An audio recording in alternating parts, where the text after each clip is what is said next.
аймгийн иргэдийн төлөөлөлтийн хурлын 4-р хуралдаанаар 12 асуудал хилцэж байгаас 2 асуудал нь бол нэрэмжит болгох ийм асуудал байлаа. Тэгэхээр та Ховд аймгийн Булган сумын нисэх онгоцны буудлыг баастын нэрэмжит болгох, за мөн бүсийн оршилгын эмчилгээний төвийн мэдслийн засгийг отхон шарын нэрэмжит болгох энэ дээр санал хураах, хилцэх асуудлын жагсаалтан дээр болоход эсэргүүцсэн төлөөлөгчийн нэг байлаа. Ер нь яагаад эсэргүүцэх болов?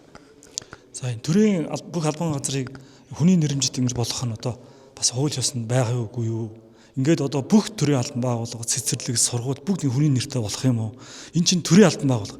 Тэр хүн өөрөө тэр хүндээ гош хүмүүсийг шагнаад төр засаг үнэлээд ингэсэн тохиолдолд дахиад заавал тэрийг нэрээр нь ингэж болох үе өнгөрөөсөн ийм болимоор байна. Миний бодлоор шинэ үнцгээр харцгаая. Харин тэрний оронд үр хүүхдүүд хамт толно.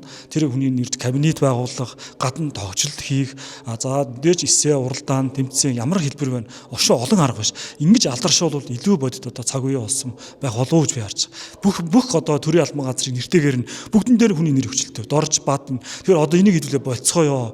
Энэ төрийн албан байгууллага таанасаа заасан энэ төрийн алба. Энэ бол хуучирсан. Энийг би эсэргүүцэж байгаамаа. Энэ хүндээ бол биш. Хэдүүлээ энээсээ салцгаая л гэж хэлж байгаа. За бас хилцээ асуудлын жагсаалт ёсоор эдлбэр газрын талаарх асуудал орж ирсэн. Та энэ дээр бас өөрөө эсрэг байр суурьтай байгаагаа илэрхийллээ. Жохом яагаад энэ тал дээр эсрэг байр суурьнаас санд вэ? За эдлбэр газар дээр сая манай аймгийн иргэдийн хурал дээр сая хилцэх асуудлын 6 дээр орж ирлээ.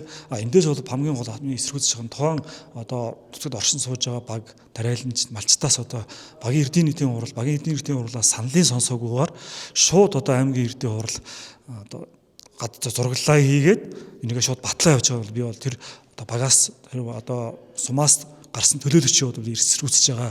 Энийг бол ард түмнээс тэр малчтаас тухайн тариаланчтайс тэр тамгын газраас иргэдийн хурлаас зөвшөөрч энэ асуудлыг маш нуцтай хийх байсан. Өнөөдрийн мөрдөж байгаа хуулиар бол багийн эрдийн нийтийн хурлаар дэмжигдсэн тохиолдолд энэ асуудал яригдах ёстой. Өнөөдрийн мөрдөж байгаа журмаар.